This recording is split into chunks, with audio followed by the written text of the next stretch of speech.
Bom, pessoal, bom dia para quem está aqui presencial, quem está via plataforma. Algumas pessoas estão tendo algumas dificuldades, né, relativas à entrada na plataforma, mas acredito que seja um momento de adaptação, né? E eu queria passar dois recados a vocês. A gente tem poucos alunos agora, mas o aula está sendo gravado. Vocês podem já repassar aos colegas de vocês. Primeiro aviso, a gente tem umas 2 semanas para a prova de vocês, né? Da próxima terça de aula, e na outra terça-feira já é a avaliação. Na próxima terça-feira nós vamos fazer apenas a revisão de prova. Então, como a gente tem um período muito de revisão, eu vou começar a revisão das duas, tá? Então, na terça-feira que vem, ao final da revisão, espero que não esqueça. Professor, tá falhando o seu áudio aí. Gente, tem mais alguém que não está conseguindo me ouvir direito ou está todo mundo me ouvindo perfeitamente? Eu também estou com dificuldade, professor, em ouvir o senhor. Está falhando muito. Tá, só um minuto. Eu vou tentar desativar Tá aqui normal. tá normal.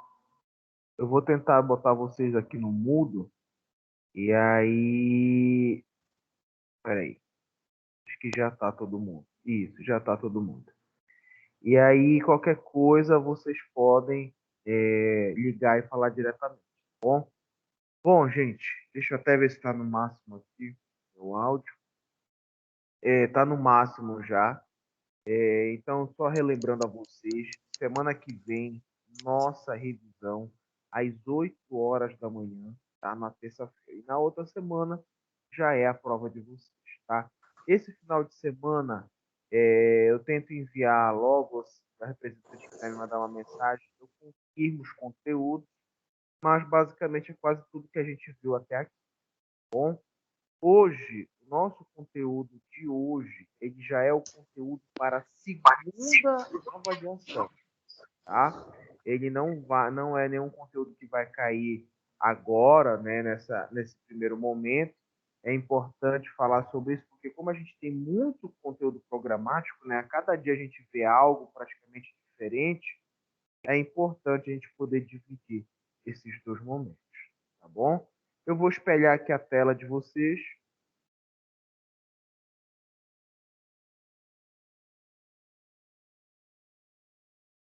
Só um minuto, por favor.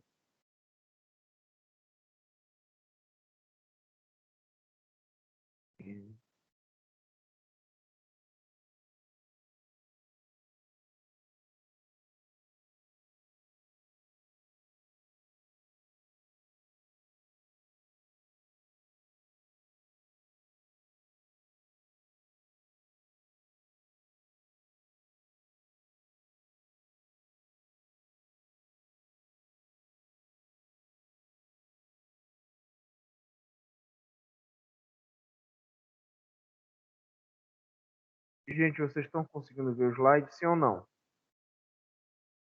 Sim. Sim. Sim. Olhem só, ontem eu tive alguns problemas, eu não sei se vocês enfrentaram esses.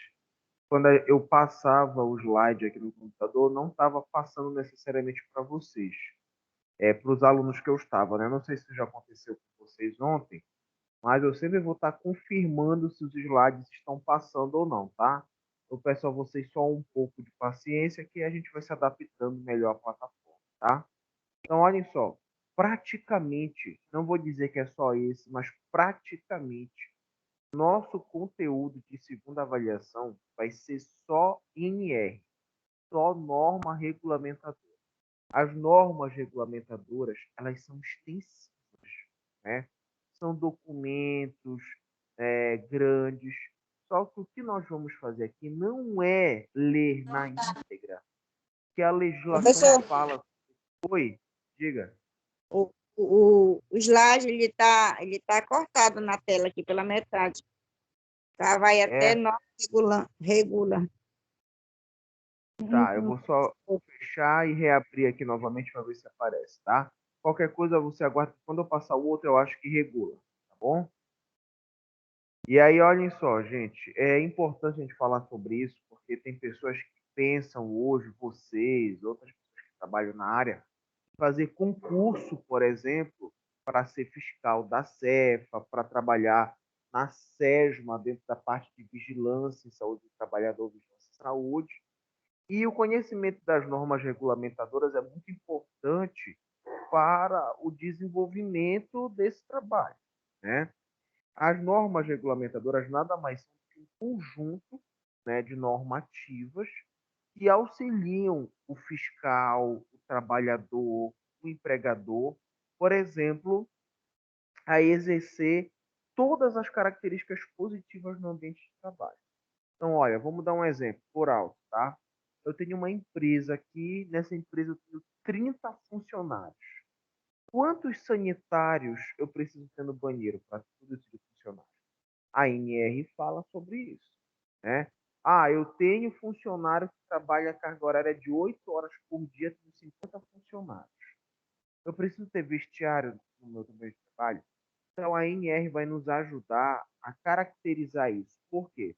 Porque quando você trabalha de enfermeiro de trabalho, você trabalha com fiscalização, você não se pode dar o luxo de chegar numa empresa e falar: será que isso está certo? Será que isso está errado? Não, você precisa saber muito bem aquilo que caracteriza o ambiente como um todo. As normas regulamentadoras não são coisas novas, né? Tipo, não surgiram ano passado, há 5 anos atrás. São coisas que já têm um determinado tempo, né? Nós temos hoje válidas 32 NRs, tá? Então é um número bem presente. Dessas NRs, muitas o enfermeiro trabalha de maneira muito ativa e presente. Porém, outras, né, nós ainda temos NRs que são muito destinadas a engenheiro de segurança do trabalho, entre outras profissões. Tá? Pessoal de casa aí, o slide passou agora, está aparecendo legislação trabalhista, sim ou não? Não. Não, Não? Tá congelada a tela. Voltou agora? Está aparecendo legislação trabalhista? Só que tá Tá, cortado. professor. Tá cortado. Tá indo até aonde?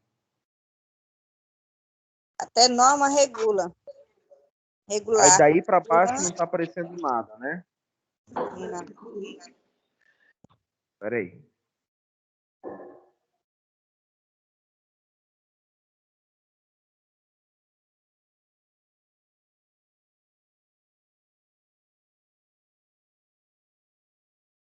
Apareceu todo o slide agora, gente?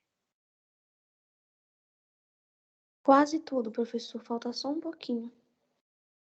Será que tá acontecendo? Só um minuto, vou ver aqui. Apareceu agora tudo? Agora sim. Tá bom. Então, Agora olhem sim, só. professor. Perfeito. Então, a gente vai, qualquer coisa, vão me avisando aí. As normas regulamentadoras de segurança e saúde do trabalho, né, elas já existem desde 1978. Né? Então, faz tempo, né? Só que tem uma coisa curiosa aí, as normas regulamentadoras elas não surgiram todas praticamente de uma vez, né? E algumas que surgiram nesses períodos anteriores, elas já não têm mais efeito. Por quê? Como a gente tem um ambiente de trabalho que é muito dinâmico e muda as ações, as atribuições, algumas normas elas ficaram ultrapassadas, né?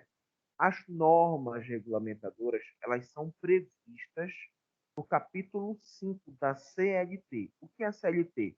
São as consolidações da lei do trabalho. Quando a gente fala de CLT, fala sobre NR, muitas pessoas pensam logo no trabalho de carteira assinada, que a gente chama de CLT, né? Professor, Então, só o trabalhador de carteira assinada ele tem direito a ficar sob as normativas das NRs? Não. A NR é feita para qualquer tipo de trabalhador. Ele não tem a função apenas de abordar o trabalhador de carteira assinada. Ele tem a função de proteger e respeitar, né, os direitos do trabalhador, seja ele qual for. Professor quer dizer que um indivíduo que vende bombom na rua, ele tem direito à segurança do trabalhador, as NRs? Tem direito, sim. Uma mulher que trabalha como diarista, uma pessoa que é carteira assinada, seja quem for, tem direito, sim. Qual é o grande problema que envolve as NRs hoje em Belém, no Pará e no Brasil? É que muitos trabalhadores, empresários, por exemplo, quando vão abrir um negócio, uma empresa, um restaurante, seja o que for, eles não têm consciência, eles não possuem conhecimento de tudo que é necessário para abrir um segmento como esse. Então, eu vou dar um exemplo para vocês. Às vezes, as pessoas têm em casa um pátio, uma garagem ampla, né? Antigamente eu via muito isso, hoje eu nem vejo muito. E antigamente, por exemplo, a mulher que morava nessa casa cozinhava muito e toda tarde ela botava comida lá no pátio da casa dela para vender. Aquele negócio de mingau, vatapá, vendia salgado. E aí botava umas cadeiras às vezes no pátio, as pessoas iam lá, compravam. Tinha até uma vizinha que trabalhava com isso, né? Vendia muita coisa. E não sei se vocês perceberam, mas isso começou a mudar. A gente talvez não perceba mais isso com tanta frequência. Por quê? Porque ninguém, preste atenção nisso, ninguém pode vender alimento para consumo direto sem ter pelo menos um curso de manipulador de alimentos. O indivíduo não pode fazer uma coxinha na casa dele e botar lá no pátio dele sem vender, né? Professor, isso é um absurdo. Gente, a verdade é que eu vou dar um exemplo para vocês. Eu concordo, às vezes, com o pensamento que tem muita gente que fala, poxa, hoje para você abrir um negócio, ganhar o seu dinheiro, você gasta muito dinheiro, é muito dispendioso. Mas eu vou dar um exemplo para vocês. Em São Paulo, tinha uma chinesa, ela vendia pastel lá. E aí, uma vez, a casa dela tinha um terraço, né? Viram umas coisas penduradas no varal lá do terraço dela. Sabe o que estava pendurado lá? Rato morto. Quando ela pegava, ela utilizava muitas vezes a própria carne do animal para fazer pastel, né? Ela foi indiciada e tudo mais. Então, por exemplo, o cara que vai vender comida, ele precisa passar por uma fiscalização sanitária, ele precisa pagar pelo alvará de funcionamento. E aí, quando a pessoa está lá, assim, do nada, hoje eu vou vender coisa aqui em casa. Fiscalização bate, multa, a multa já é uma coisa, às vezes, altíssima, e a pessoa desiste de vender aquele segmento. Eu tenho uma colega, uma aluna daqui, que a família dela resolveu vender açaí. Aí eles pensavam que era só montar os tanques, comprar batedeira lá e pronto. Ela até hoje está 1 ano com a família tentando montar um negócio, né? E eu digo o seguinte, a norma regulamentadora não veio para atrasar, não veio para dificultar o processo que envolve a saúde do trabalhador, ao contrário, veio dar métodos, meios deles alcançarem. Gente, eu passei o slide, apareceu aí para vocês?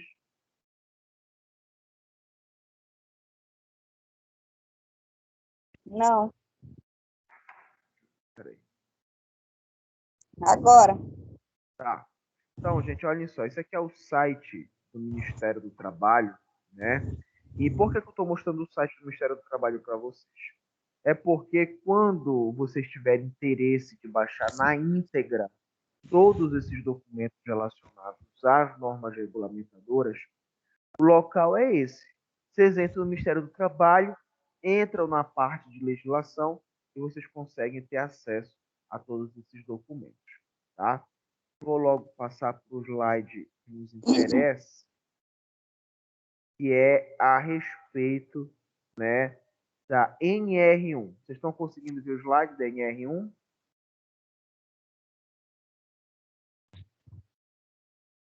Sim. Tá. Então, olha só, NR1, ela nada mais é do que as nossas disposições gerais, né? Se vocês olharem lá embaixo, tem uma palavra assim, ela institucionaliza SST. SST significa saúde e segurança do trabalho, tá? Então, quando ela fala que ela vai institucionalizar as disposições gerais, a NR1, gente, é a NR que vai caracterizar os padrões de trabalho. É ela que vai conceituar, por exemplo, o que é ambiente de trabalho, o que é o empregador, o que é um empregado, vai caracterizar as partes principais do ambiente de trabalho, tá? A NR1, ela é a NR, por exemplo, caracteriza as menores características do ambiente de trabalho, tá? Vamos só passar aqui.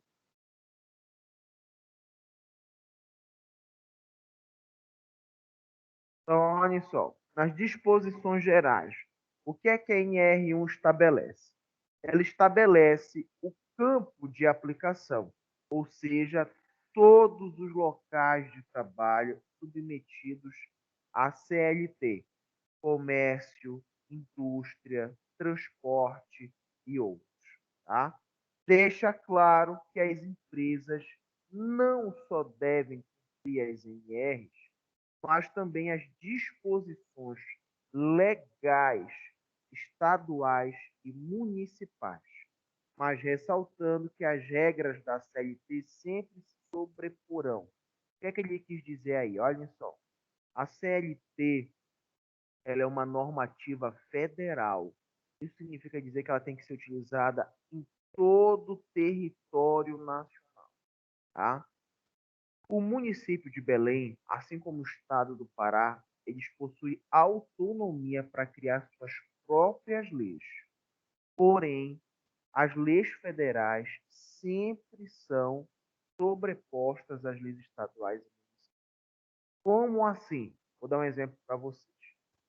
Se hoje o governo do estado determina que todos os trabalhadores do transporte público, ou seja, que trabalham em ônibus, eles têm que trabalhar no máximo 6 horas por dia. Beleza, estão trabalhando 6 horas por dia.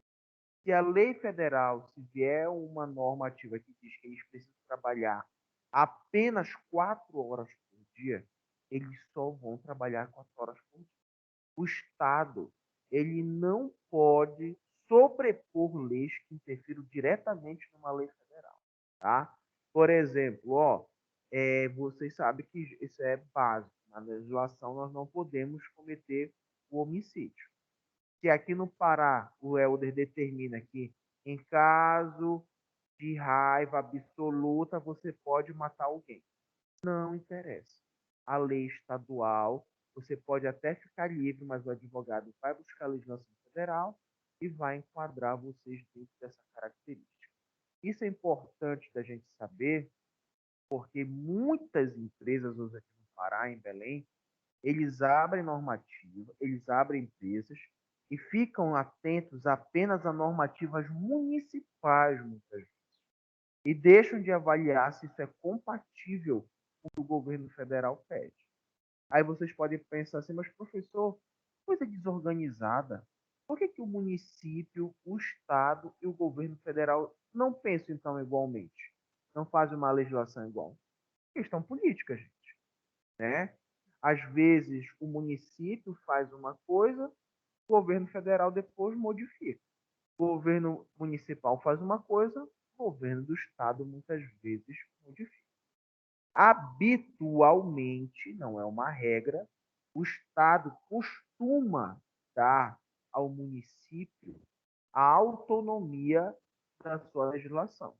Por exemplo, o que é que acontece? O Helder, quando decretou o bandeiramento vermelho aqui no estado do Pará, no dia que ele decretou, ele conversou todos os todos os prefeitos dos municípios. Para quê? Para que todos entrassem em acordo em relação àquilo. Porque ele poderia botar a bandeira vermelha E como o município ele tem autonomia, ele poderia falar, não, eu não tenho característica de bandeira vermelha, eu quero ficar em bandeira amarela, verde, outra coisa. É direito deles? É. Para que eles vão botar toque de recolher se eles não têm caso de Covid? Isso mexe com a economia, entre outros fatores. Isso justifica os fatores de autonomia. Tá? Prever o estabelecimento de normas de engenharia de segurança e medicina do trabalho, por meio de condições coletivas de trabalho, desde que observada a hierarquia das leis. A NR, além de falar desse quadro organizacional, ele fala também sobre as normativas de engenharia. Nós não vamos aqui na sala de aula aprender a fazer cálculo de engenharia, mesmo porque existe isso vai ficar para o engenheiro de segurança do trabalho. Porém, nós precisamos entender que existem coisas muito importantes dentro da engenharia na área do trabalhador. Eu vou dar um exemplo para vocês. Em empresas onde você tem funcionários dos dois gêneros, masculino e feminino, não pode haver, não pode haver banheiro coletivo utilizado pelos dois.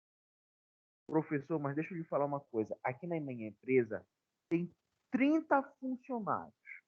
29 funcionários são do sexo masculino.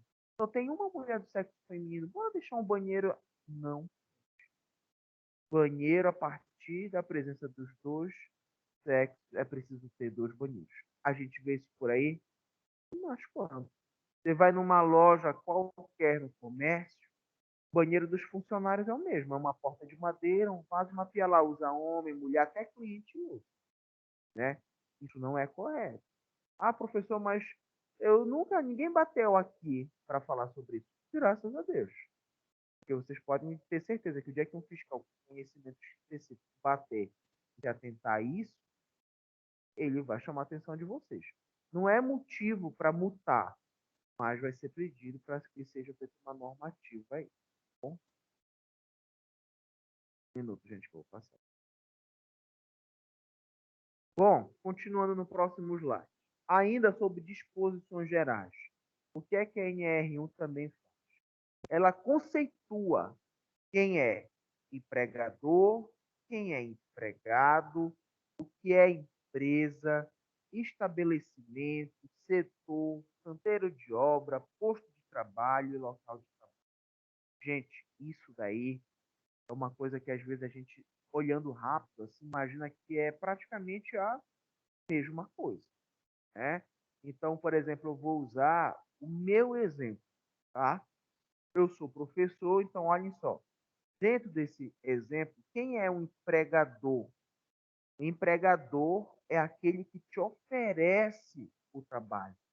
Então, o meu empregador é o professor Reinaldo, né? O empregado, quem é? O empregado é aquele que exerce a sua função a pedido do empregador, que no caso sou eu, tá?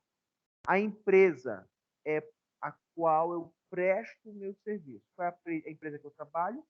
ESA+, né? A ESA+ é um estabelecimento do quê? De ensino, né?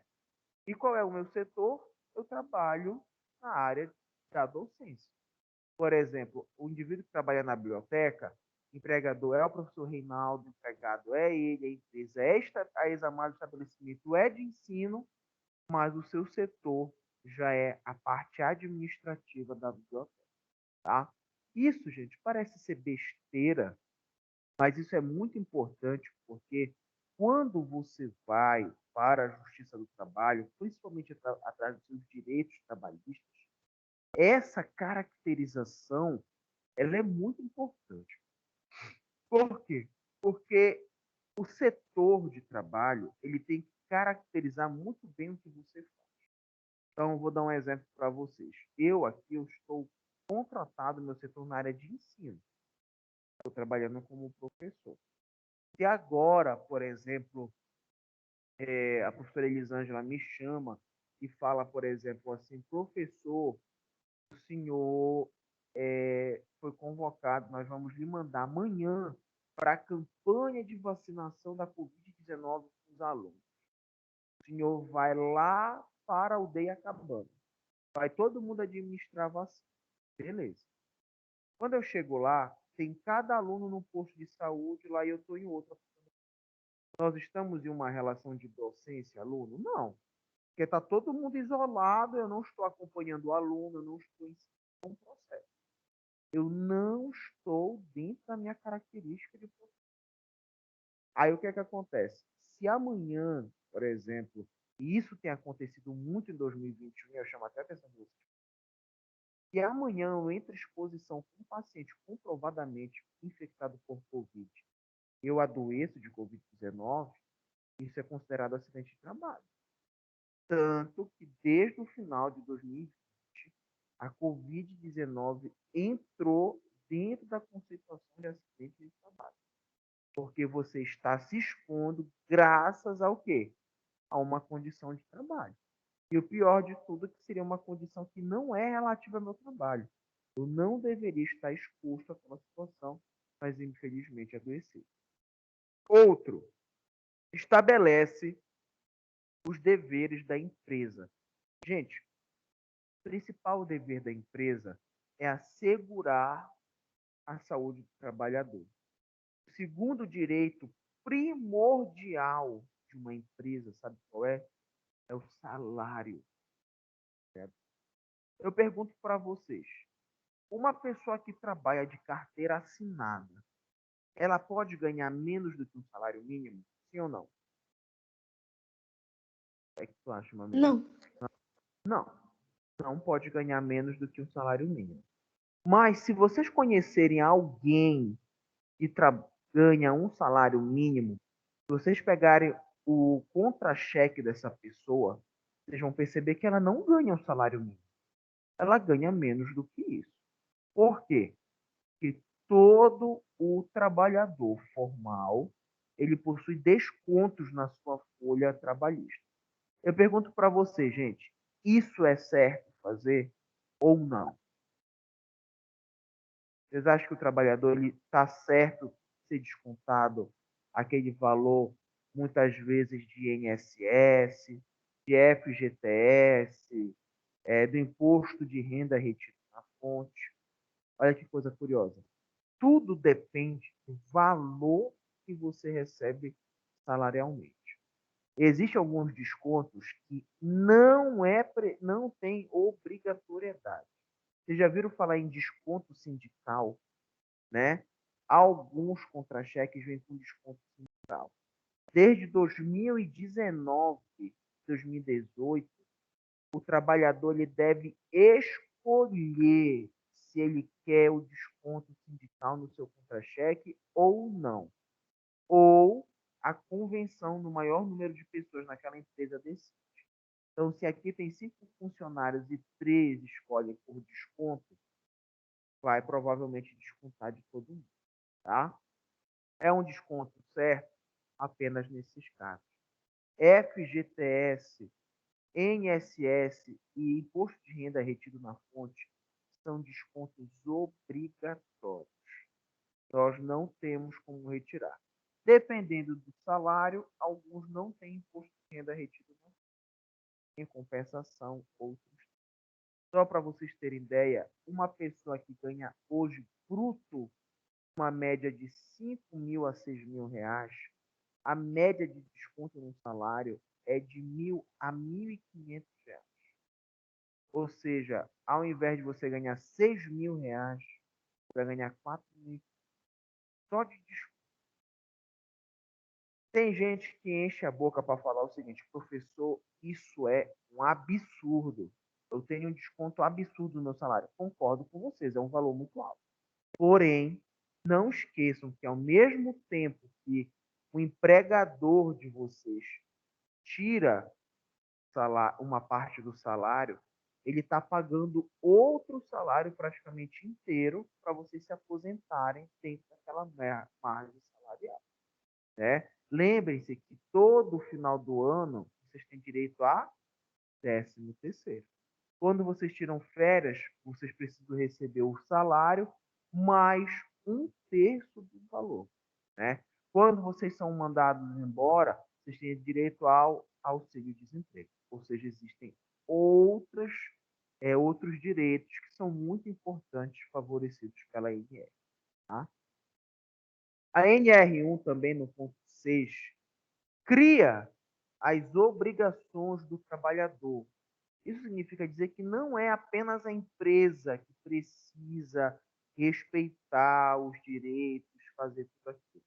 O trabalhador, ele também tem algumas obrigações, né? Como, por exemplo, respeitar o local de trabalho, né? Como, por exemplo, respeitar as normativas que envolvem o ambiente de trabalho. E outra coisa importante, o trabalhador, muitas vezes, ele está à disposição judicial da empresa, tá? Eu vou dar um exemplo para vocês, uma coisa que talvez vocês não saibam. Se aqui fosse uma empresa, essa sala de aula, e as pessoas que estão aqui presencialmente fossem meus funcionários, como o Rodrigo, nosso amigo Ícaro, vamos imaginar que o Rodrigo ele foi desligado da empresa e ele entra na justiça pedindo indenização contra a empresa. E ele chama o Ícaro e fala assim, Ícaro, cara, testemunha a meu favor. Se eu ganhar, eu vou te dar uma parte desse dinheiro. Pela legislação, o empregador, durante o seu contrato de trabalho, ele não pode agir judicialmente, tá? Em caso desses casos de testemunho. E isso é importante, sabe por quê? Porque às vezes o Rodrigo chega com o advogado dele e diz o seguinte: olha, doutor, eu tenho uma testemunha, um amigo meu. Só que ele esquece de contar um detalhe para o advogado dele. Ele não conta que o Ícaro ainda trabalha na empresa, né? E aí ele vai falar meu favor, beleza. Chega no dia da audiência, o advogado da empresa desqualifica a testemunha, que ela ainda é funcionária da empresa. Ela não vai poder falar, e quando sair de lá, o que vai acontecer com a testemunha? Ó, pode pegar suas coisas, você está demitido, né? Então, gente, essa caracterização de justiça do trabalho é muito interessante, porque existem coisas que muitas vezes a gente não imagina, mas que vão pesar muito bem nessa situação. Vou dar um exemplo para vocês. Muitas vezes o empregador, quando ele é demitido e ele entra na justiça, ele ganha às vezes o direito de voltar a trabalhar na empresa, vocês sabiam? E, inclusive, é determinado que o empregador assegure o emprego dele por períodos de 1 até 2 anos. Já pensou? O Ícaro discute, eu mando ele embora porque eu peguei raiva da cara dele, ele entra na justiça, a justiça determina que ele volte ao ambiente de trabalho. Tenho que segurar ele no mínimo por 1 ano. Né? Então a justiça ela é meio assim, né? Tem umas pegadinhas bem negativas. Ponto 7. Caracteriza a disciplina no trabalho. O que é a disciplina? A disciplina nada mais é do que aquele comportamento, né, visto como adequado no ambiente de trabalho. A disciplina nada mais é do que o reflexo do entendimento que você tem sobre trabalho, né? Então, olha, eu vou dar um exemplo para vocês. Eu uma vez tive a oportunidade de visitar uma fábrica de cristais, né? Então, gente, os caras usam uma roupa, né, para se proteger do calor. Eles tiram de um grande forno uma peça de cristal e vão moldando e colocam no forno. Gente, qualquer erro ali dentro não é um corte, não é uma pequena queimadura. Qualquer erro é a perda de uma mão, calor. É uma queimadura que te deixa cego o resto da vida. Se aproximar muito rápido do forno, o calor pode queimar a sua retina, literalmente derreter a retina. Então, são coisas que a gente não está ali dentro da disciplina só para olhar e falar, olha que trabalhador, é legal. Não, isso é também uma forma de segurança. Bom, vocês querem perguntar algo aqui na sala? Não, toda a plataforma só. Vamos passar para o próximo slide. Vocês estão vendo, gente, aí na plataforma, o rapaz de chapeuzinho, esse que está certo, aí do lado? Sim. Sim. Então tá. Primeira coisa. Nós estamos indo agora para a NR2, né, que fala sobre inspeção prévia. O que é uma inspeção prévia? É o seguinte, vamos imaginar que agora, por exemplo, vocês jogaram na Mega Sena e ganharam aproximadamente 200 milhões de reais. Tá? É muito dinheiro. E eu pergunto para vocês o seguinte, o que vocês gostariam de construir? Porque muita gente quer montar uma empresa para ganhar mais dinheiro. O que vocês gostariam de construir? Vocês têm alguma coisa na cabeça? Não? Tem gente que às vezes pensa em construir um restaurante, uma loja de roupa, né, de material de beleza, coisas do tipo. Mas eu vou dar um exemplo para vocês.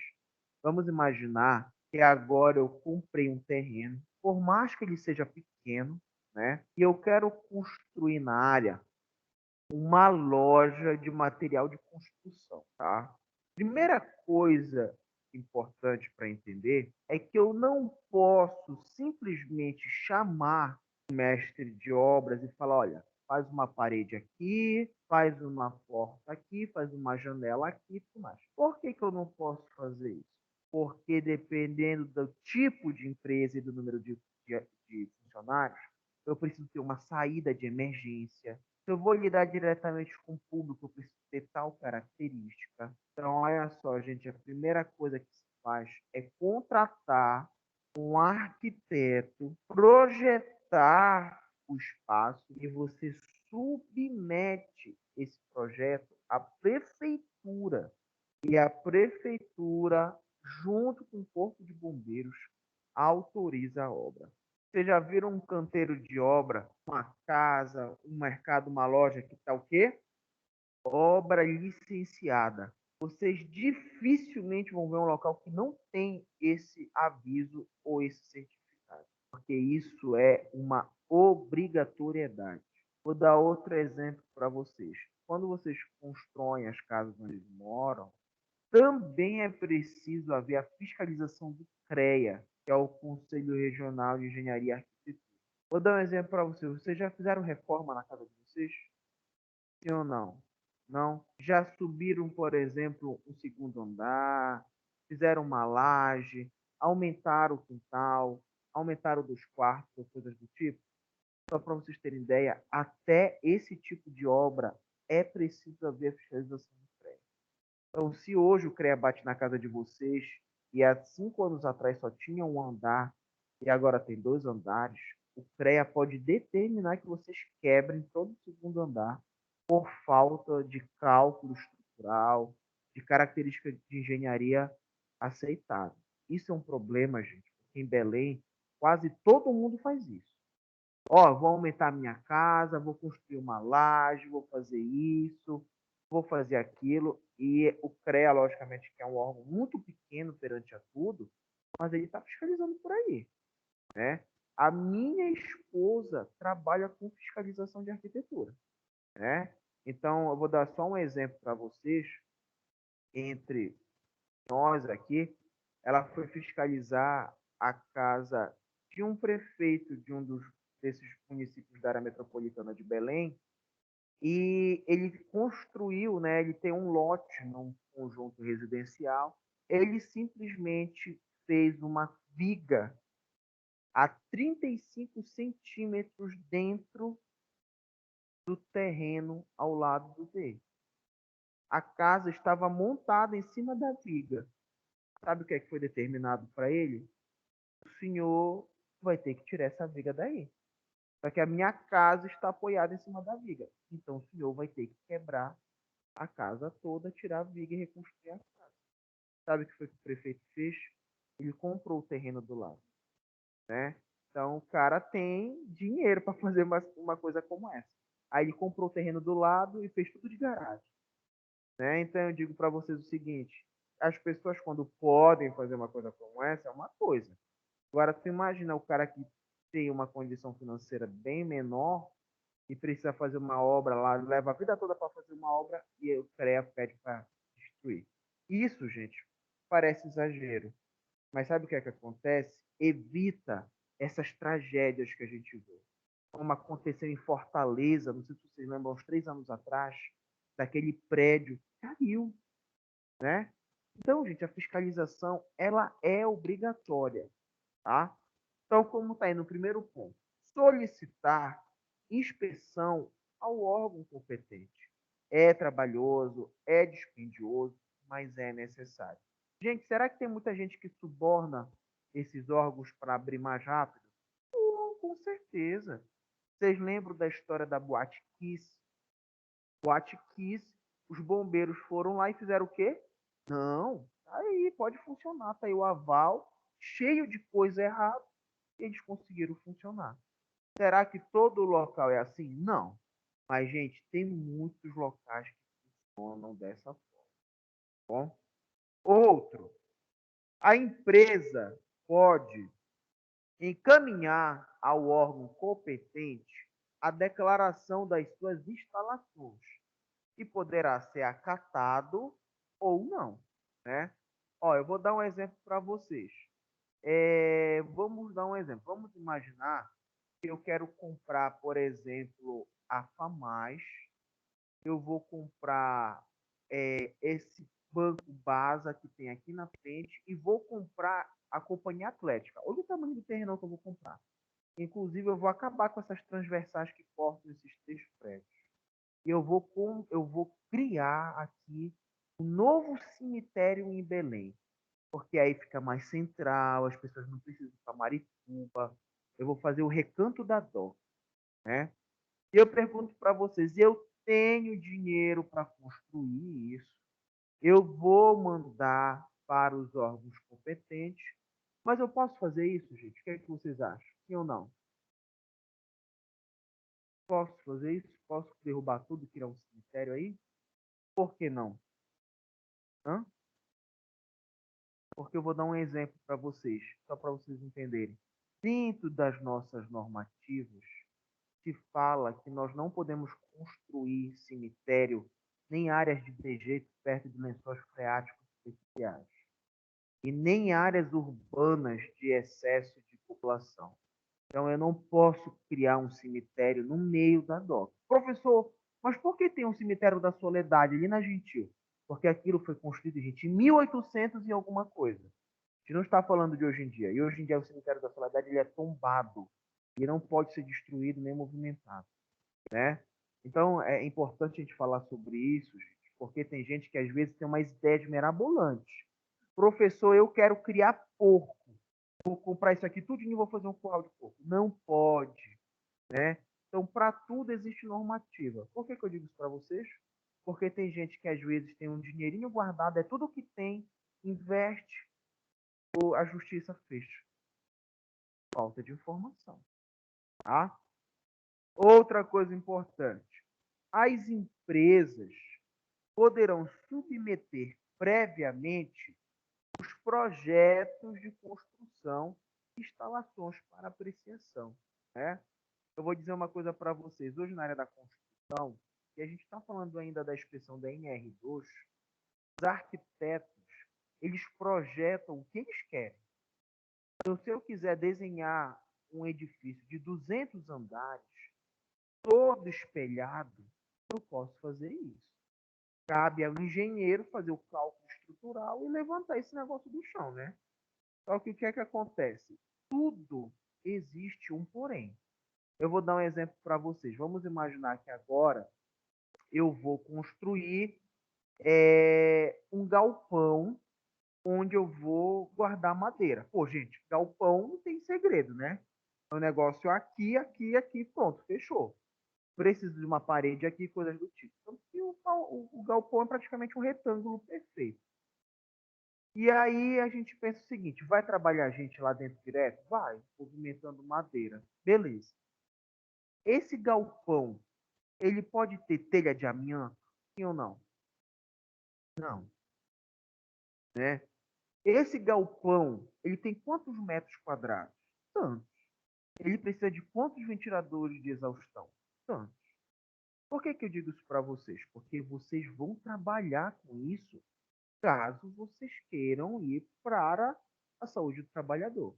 Vou dar um exemplo para vocês. Não sei se vocês já trabalharam aqui em alguma empresa, mas tem gente que trabalha em local de trabalho que tem ar-condicionado, mas é calor, calor, calor. E tem gente que trabalha em algumas áreas onde, meu Deus, é preciso trabalhar de cobertor de tanto frio que faz, não é verdade? Vocês sabiam que existe um cálculo de NR para isso? Eu vou dar um exemplo para vocês. A cada 1000 BTUs de ar-condicionado, ele gera refrigeração para 1 metro quadrado. Então, se eu tenho um ar-condicionado de 16.000 BTUs, ele é o suficiente para uma área de 16 metros. Se eu tenho uma área de 100 metros quadrados, eu preciso de quantos BTUs? 100.000 BTUs. É engraçado, às vezes a gente vai num local grande, né, tipo um shopping, uma igreja, e a gente olha por teto, um bando de central, né, e pensa, como é que eles acham, né? Será que um dia alguém olhou e falou, não, tem que botar 10 centrais aqui? Não. Existe um cálculo próprio para quê? Entendeu? Então, isso é muito importante para a gente. Olha, a expensão prévia também da NR2, ela ajuda na emissão do CAI.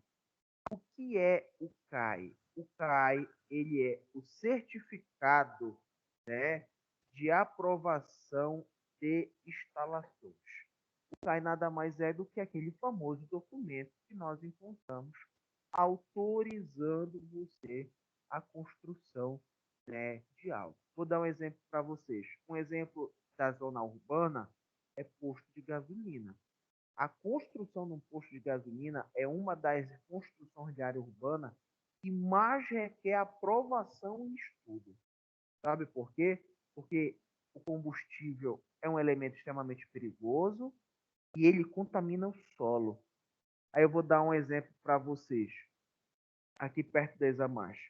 Vocês sabem, aqui nessa rua que corta, esqueci o nome, mas tem uma escola nova aqui chamada Maplebee. Vocês já viram uma escola vermelha, grande, que tem aqui ao lado? Construíram a escola do lado de um posto de gasolina. A escola viu o terreno, comprou e tudo mais. Agora, se não existisse o posto de gasolina e ele quisesse montar ali, provavelmente não iam autorizar. Porque se tem uma explosão ali, gente, tem uma escola infantil do lado, né? Mas, coisas, né? Acontece. Oi? Fecharam já o posto? Perfeito. Então, olhem só, gente. A gente vai falar agora da NR3, tá?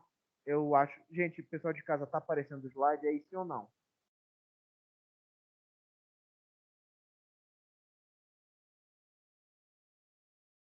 Pessoal aí da plataforma, estão me ouvindo?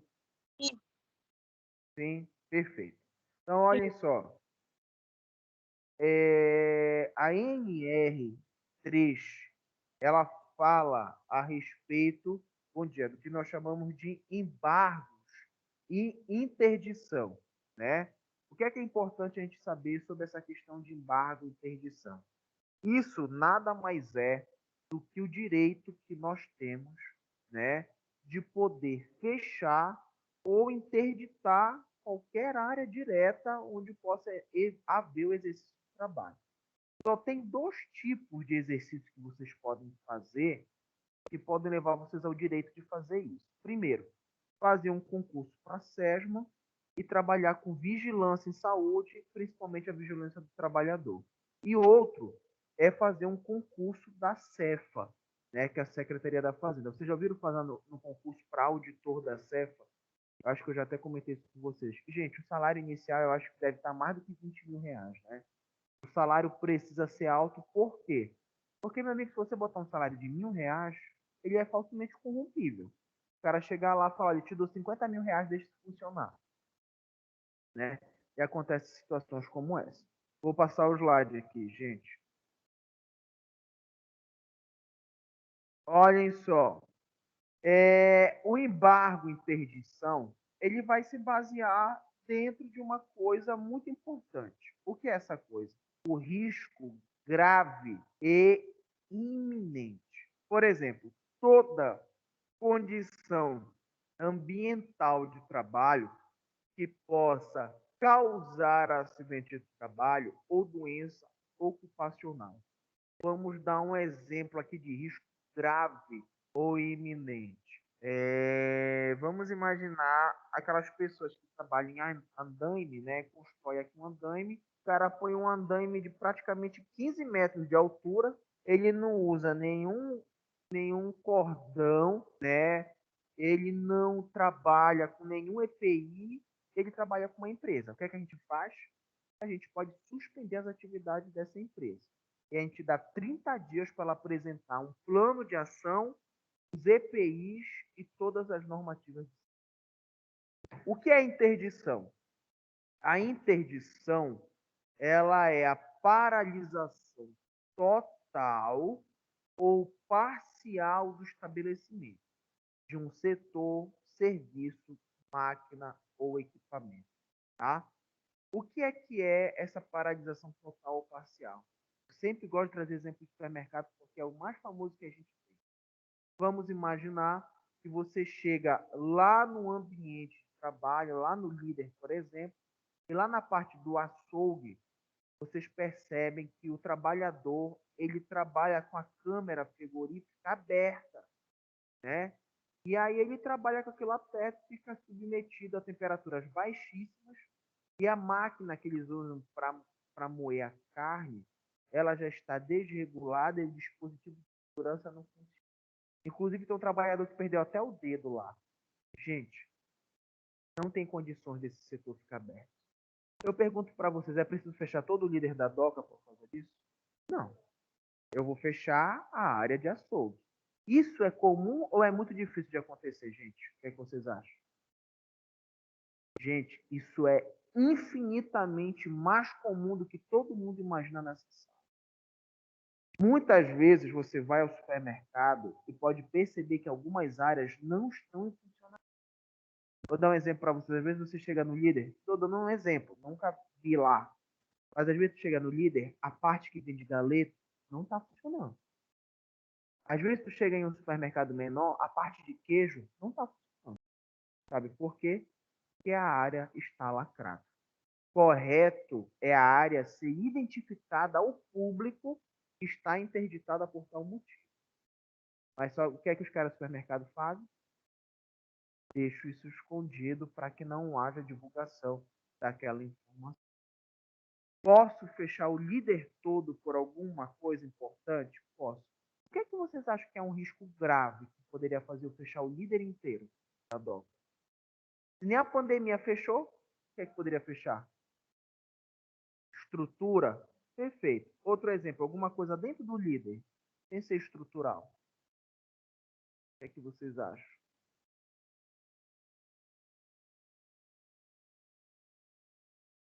Eu vou dar um exemplo para vocês, risco biológico, né?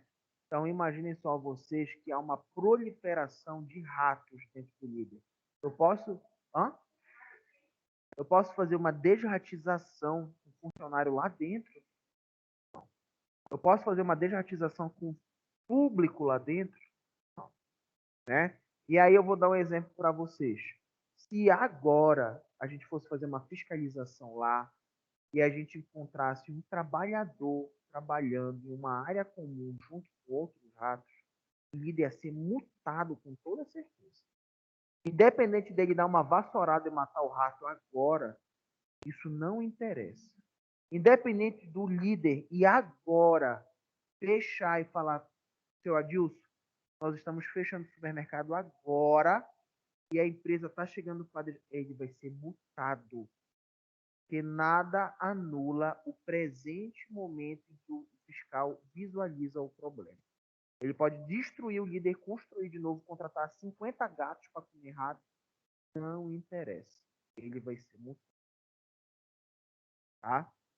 O que é o embargo?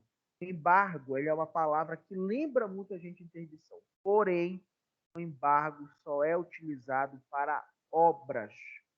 O embargo ele é a paralisação total ou parcial de uma obra, né? O que é que pode fazer uma obra ser interditada? Várias coisas, né? A morte de um funcionário dentro, porque a Delegacia Regional do Trabalho usa para fazer investigação. Eu pergunto para você, gente, O cara caiu bem aqui e morreu, né? Já levaram o corpo dele. Por que a Delegacia Regional do Trabalho paralisa as ações? O corpo do cara não está mais nem lá. Por que a delegacia paralisa?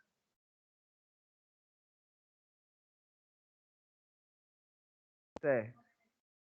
Bom, com certeza, mas é por isso que isso tomou proporções tão midiáticas. E eles devem estar na justiça agora, provavelmente respondendo isso. Mas eu vou dizer para vocês o porquê. Porque a Delegacia do Trabalho ela tem teor investigativo. Em nenhuma área, preste atenção nisso, em nenhuma área com suspeita de homicídio ou crime, né, diretamente ocorrido, a empresa pode funcionar. Então, por exemplo, aqui agora, o professor Adilson caiu aqui duro, que Deus me livre que isso aconteça. O correto é paralisar, porque pode ser relacionado a um homicídio doloso, onde há a intenção de matar. Tu já pensou se o Ícaro ele botou veneno aqui numa água, me deu e eu caí duro aqui de morte? Se as aulas continuarem, o que é que acontece? Ele pode muito bem pegar, esconder, modificar o ambiente de trabalho. Tem empresa que faz isso às vezes. Gente, eu já vi empresa construir uma parede 24 horas e pintar só para mostrar para a investigação que existia aquela parede, não era como a gente previu. Então, eles fazem de tudo. Então, qualquer tipo de crime direto, a área precisa ser paralisada, tá? Como eu falei para vocês, somente a Delegacia Regional do Trabalho pode interditar ou embargar e tão somente dar o efeito suspensivo. Então, o que é que acontece? Se agora, por exemplo, vamos dar um exemplo, eu interditei o líder porque o líder teve vários casos, olha só, de funcionário que teve leptospirose porque está cheio de rato no supermercado. E aí chegou lá um auditor e falou o seguinte: olha, agora está determinado que você deixe o supermercado fechado até segunda ordem, até fiscalização. O dono do líder, que tem influência, vai atrás de um juiz competente e o juiz quer dar uma liminar para ele para funcionar dele. Ele vai conseguir a liminar, mas quando ele voltar, vai ser quebrada a liminar, porque só a Delegacia Regional do Trabalho tem o direito de dar efeito suspensivo sobre uma ação. Vocês vão percebendo o que na minha fala? Que a função de vocês, que também era assistencial, ela se torna um pouco jurídica, né? De legislação. Isso é importante vocês saberem, porque muitas vezes o enfermeiro do trabalho, já comentei isso com vocês, ele vai ser preposto da empresa. O que é preposto? Ele representa a empresa na justiça, né? Então é por isso que o conhecimento básico dessas situações são importantes. Tá?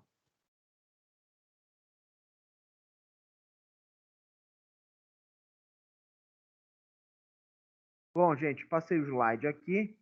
Agora nós vamos falar sobre a NR4.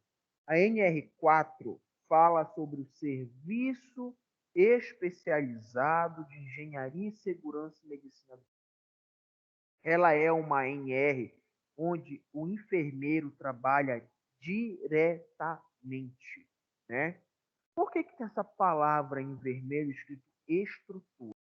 Porque dentro do serviço especializado de engenharia e segurança e medicina do trabalho, o conhecimento da estrutura do local é determinante para a gente avaliar os riscos.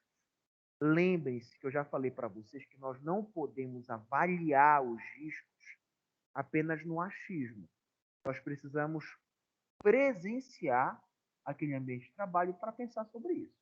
Vou dar um exemplo para vocês. Na opinião de vocês, esses trabalhadores que trabalham nas AMAIS, que a gente chama de verdinhos, aquele verde que agora tem até vermelho, eu acho, qual é o risco ocupacional que vocês acham que ele mais sofre aqui dentro? Pode chutar aí qualquer coisa. Vocês acham que ele carrega muito peso? Hã? Fale mais um pouco alto. A coluna? Ah, ergonômico. Perfeito. Perfeito. O risco ergonômico é muito alto. os caras estão carregando, mexendo em várias coisas. Nós temos uma noção. Se a gente for investigar, a gente vai descobrir. Eu já trabalhei fazendo essa investigação aqui. No caso deles é isso. Vou dar um exemplo para vocês. Qual seria o risco maior que as meninas que trabalham na biblioteca sofrem? Vocês acham que é ergonômico também? Sim ou não? Pois é, eu vou dizer uma coisa para vocês. Em uma avaliação que a gente fez com os alunos uma vez de saúde de trabalho aqui, foi constatado que não é ergonômico. Vocês sabem que foi o que mais elas relataram de incômodo? É trabalhar sobre esse forte efeito de mofo de livro em locais fechados. E elas relataram que como elas cobrem uma carga horária aí tão intensa, elas não conseguem sair para beber água. Elas não conseguem sair para beber água. Elas só bebem água quando elas saem do final do expediente. E aí, sabe o que foi que a gente fez? A gente mandou fazer uns quizzes de água. Vocês percebem que é uma atividade simples, besta, que modifica a situação dela. Então, eu digo para vocês, se eu não fosse lá, eu nunca ia imaginar isso.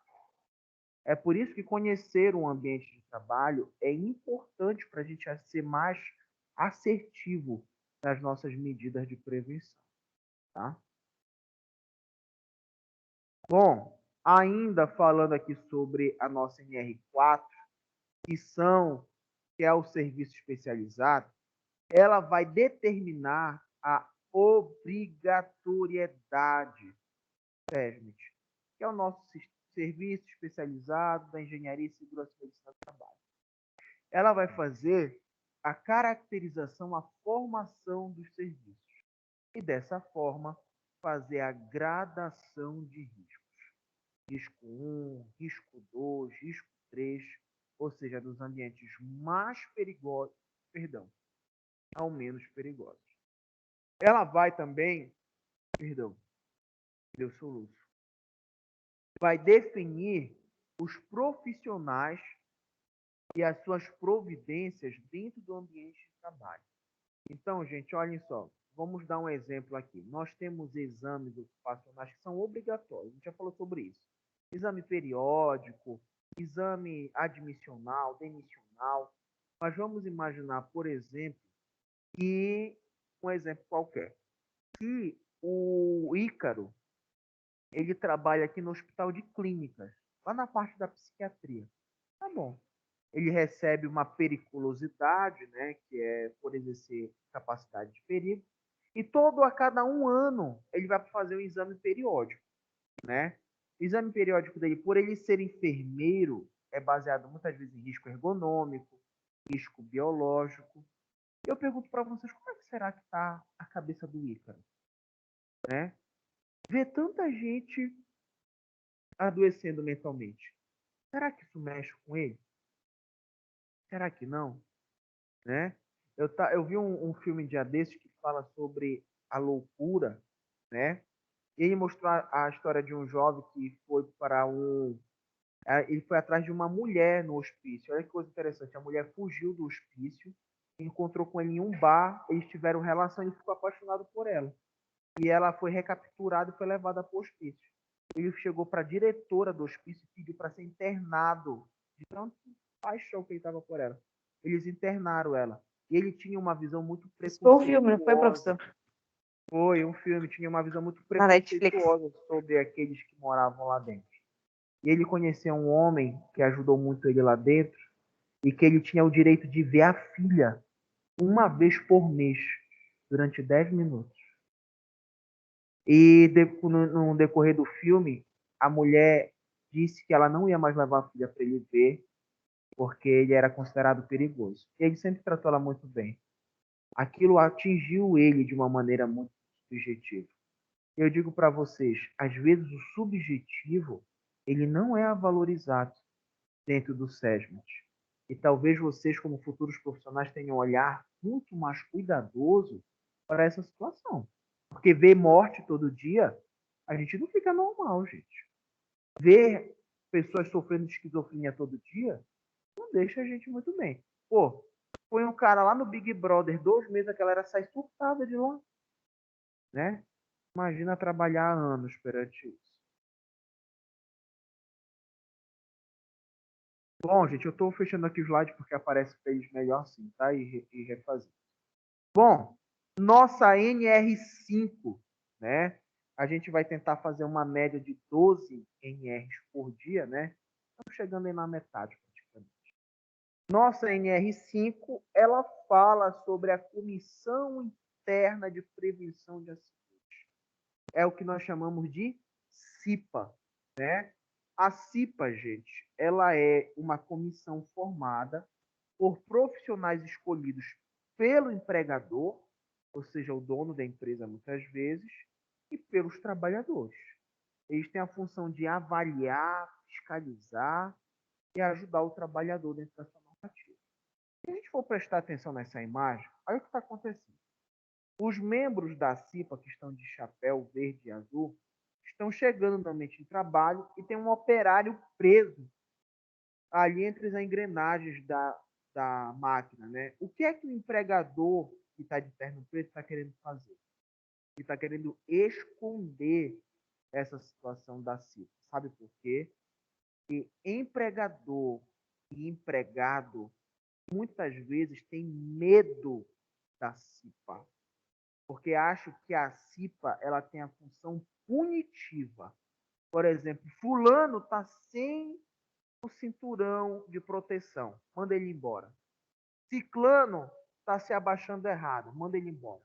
Essa não é a função da CIPA, tá? Quem trabalha na CIPA é conhecido como cipeiro, né? O cipeiro, ele não quer punir o trabalhador.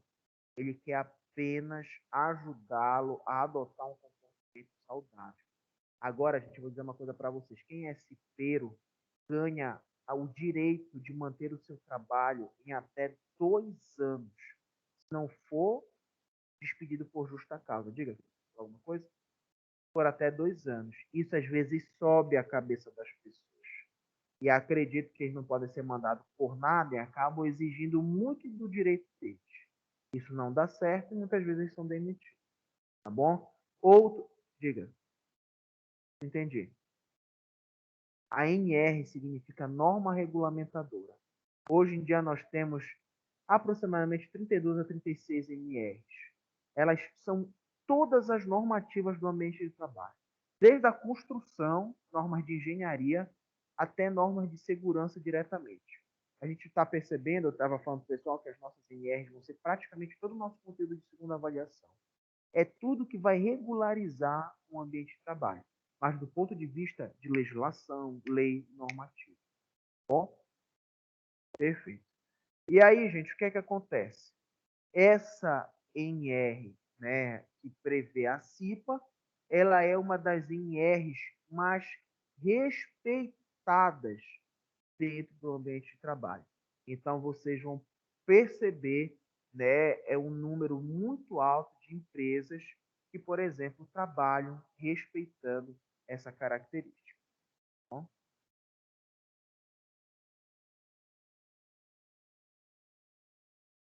Olhem só, aqui nós temos o conceito geral da NR, né? Olha só, a Comissão Interna de Prevenção de Acidentes estabelece a obrigatoriedade das empresas públicas e privadas, ou seja, qualquer ambiente público ou privado precisa ter a CIPA, organizar e manter em funcionamento, por estabelecimento, uma comissão constituída exclusivamente por empregados, com o objetivo de prevenir infortúnios laborais, acidentes, as exposições, através da apresentação de sugestões e recomendações ao empregador. Vou dar um exemplo para vocês. Vocês vão conhecer no futuro algumas empresas e até ambientes hospitalares, onde vocês vão chegar lá, vai ter uma sala escrito assim, CIPA, não tem nada dentro, não tem ninguém dentro.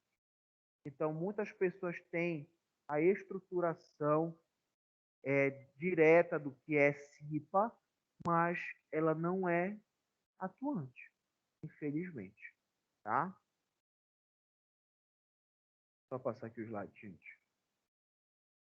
Outra NR muito presente na área da enfermagem e entre outras áreas específicas. A NR6, que fala sobre equipamentos de proteção individual. EPI é uma coisa que a gente fala a vida toda, principalmente na área da saúde, e a gente visa muito a proteção do indivíduo e do próximo a utilização de EPI. Mas olha só, vamos ver essa imagem aí, né? E vamos imaginar esse capacete amarelo aí, tá? Capacete na construção civil, cada cor tem um significado. Quem é engenheiro, quem é mestre de obras, quem é operário, quem é arquiteto, tem um capacete branco, azul, o verde, o amarelo, o vermelho, todos têm um significado, tá? Vamos imaginar que eu comprei um chapéu desse pro Ícaro e dei para ele. Eu tenho que dar um dever meu, dar o EPI do Ícaro. Ícaro, ó, vou te dar esse chapéu amarelo, vou te dar esse protetor auricular e uma luva, vai pro trabalho, tá bom. Chegou lá, o Ícaro sentiu um desconforto no chapéu dele. Por quê? Porque a cabeça do Ícaro é pequena e o chapéu é muito grande, né? E o Ícaro tirou o chapéu, né, para trabalhar porque ficava caindo sobre o olho dele e estava causando desconforto. O Ícaro sofreu um acidente, eu acho que eu já até perguntei isso para vocês. E aí, gente, se o Ícaro for para a justiça, vocês acham que ele vai ganhar uma indenização da empresa? Será que a empresa tem responsabilidade sobre isso? Sim ou não? Sim. Que a empresa tem o dever de assegurar a utilização do EPI no trabalhador. É por isso que muita empresa de construção civil tem o famoso fiscal de obra. É um funcionário só para fiscalizar a utilização desse EPI ou não. A empresa ela deve dar o EPI, deve dar o EPI de acordo com a necessidade do funcionário, se é pequeno, médio ou grande, e tem que fazer a troca do EPI sempre que necessário.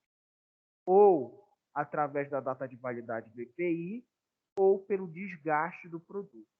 O cara pega um capacete, já está todo arranhado, lascado, não tem a base, dá para usar assim? Não.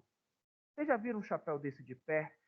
Se vocês levantarem ele e olharem por dentro, ele não é só um chapéu, ele tem uma tela plástica, vocês já viram? Que não deixa a gente alcançar o crânio com a superfície externa do chapéu. Por que vocês sabem dizer?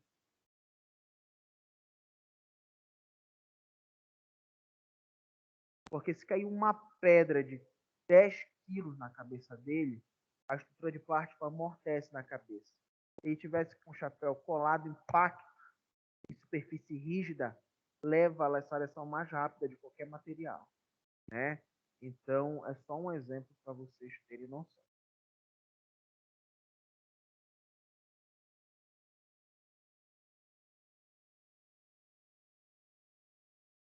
Tem sim. O cara da IPI, ele assina tudo, a data, tudo isso. Bom, gente, olhem só. A NR6 aí, da empresa, ela tem a obrigatoriedade de fornecimento de EPI. Acabamos de falar sobre isso. Existe uma especificação de cada tipo de EPI e é necessário haver uma expedição do CA, que é um certificado de aprovação. Aqui no Brasil, o EPI precisa ter um selo muito famoso. Qual é esse selo? Selo do Inmetro, tá? Vamos dar um exemplo aqui, ó. Olha, meu Deus, o Ícaro está trabalhando lá na minha empresa, eu tenho vários trabalhadores, eu estou sem dinheiro para comprar capacete para o Ícaro. Mas lá na casa da minha mãe, ela tem um coqueiro, eu vou cortar uma banda de coco e vou amarrar na cabeça dele de proteção. Posso fazer isso? Uma pergunta óbvia, né? Não. Mas eu vou dizer uma coisa mais específica para vocês. Entrei agora no site, percebi que lá nos Estados Unidos, eles estão vendendo um capacete bem mais barato do que eu compro aqui no Brasil, né? E vou trazer para os meus trabalhadores. Capacete bom. Só que tem selo do Inmetro? Não tem. Tem certificado de aprovação? Não tem. Comprei logo 100 numa porrada. Chegou lá na empresa, O fiscal bate lá. Que EPI é esse, senhor? Não, eu não comprei aqui. E quem me diz que isso sustenta o peso de uma queda de uma pedra, por exemplo? Não, eu considero que eu comprei nos Estados Unidos. Vamos fazer o teste. Na hora quebra. Né? E aí? Gente, se vocês lembram quando o Fantástico fazia aquele quadro que ele testava alguns produtos com selo ou não do Inmetro, já acontecia aquela barbaridade com fiscalização. Imagina o que vem de fora, muitas vezes. Não é porque vem dos Estados Unidos que é o melhor produto que pode existir, por exemplo. Né? Existem obrigações do empregador e do empregado. Né? O empregado não pode usar EPI para brincar. O empregado tem o direito de resguardar pelo seu EPI. Tem gente que pega capacete, cola, figurinha do Paysandu, do Remo, escreve, né? Faz milhões de coisas. Não é orientado, tá? EPI não é só capacete. EPI, por exemplo, na área da saúde, é, por exemplo, aquele suporte.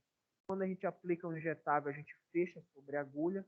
Tem profissional que simplesmente só quebra aquilo que incomoda na hora da aplicação. Né? Isso aí é uma barbaridade, né? É uma possibilidade de proteger o indivíduo contra um acidente que muitas vezes as pessoas não utilizam. Né? Certificado de registro do fabricante e de registro de importador é importante quando vocês querem comprar algo de fora, principalmente relacionado à segurança do trabalhador. E eu vou dizer uma coisa para vocês, gente. Tem muita coisa top aí fora. Tem, por exemplo, luvas hoje em dia que o cara pega uma faca, piada passa em cima da luva. Não sei se vocês já viram. Não corta a luva. Né? Então, o que é que acontece? Professor, esse produto é muito bom. Mas o que é a base desse produto? Se for, por exemplo, amianto, o amianto é cancerígeno. Aí legal, né? O cara não corta a mão, mas pega câncer. É isso que eu quero chamar a atenção de vocês. É por isso que é preciso haver essa investigação, esse conhecimento sobre essas manobras utilizadas. Só um minuto. Esse aqui é só o conceito. Vamos logo falar sobre a NR7. Gente, a NR7 ela é outra NR que o enfermeiro ele trabalha diretamente, né? É o que nós chamamos de programa de controle médico de saúde. Na maioria das vezes, o local que trabalha com esse programa de controle médico, ele conta no mínimo, médico do trabalho, um enfermeiro do trabalho e um técnico de enfermagem da saúde do trabalhador, tá? Só para vocês terem ideia, a empresa mais premiada aqui em Belém do Pará em relação ao seu programa de controle médico é o SESI. Vocês sabem aquele prédio imenso que tem na 1º de dezembro com a Mauriti? Aquilo é o SESI.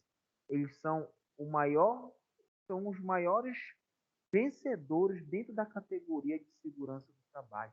Eu tive a oportunidade de ver uma vez um exame demissional de um funcionário de lá. E, gente, é uma coisa absurda. Até o sono e repouso, eles avaliando o trabalhador para ver se o trabalhador não está sentindo a perda do trabalho dentro. É absurdo, né? A gente sai de algumas empresas aí, o cara passou 20 anos trabalhando, manda embora, subir e fica a pressão, vai embora. Né? Lá não, lá eles têm um negócio muito legal. Diga. Sim.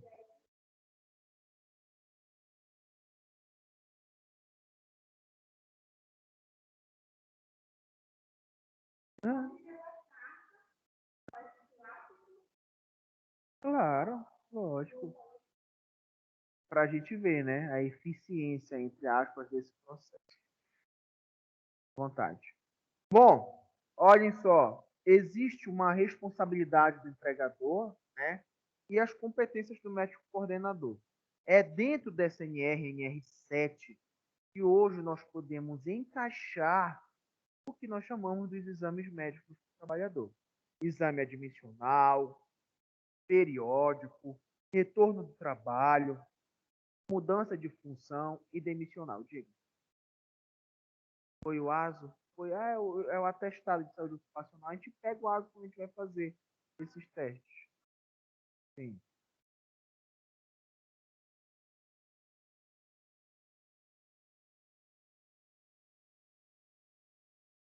Nenhum? Tá bom, né? Tá ótimo essa tua avaliação pelo meu trabalho.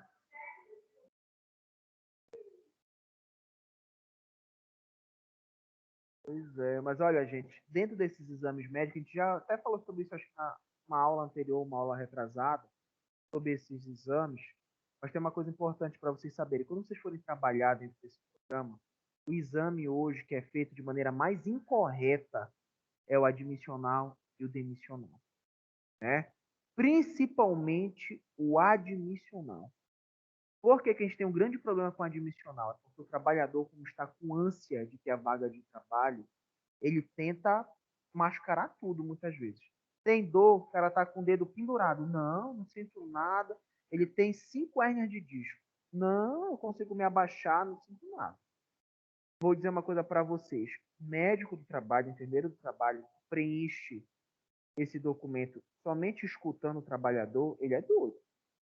Ele é doido porque ele está colocando o nome dele em jogo na justiça por causa disso.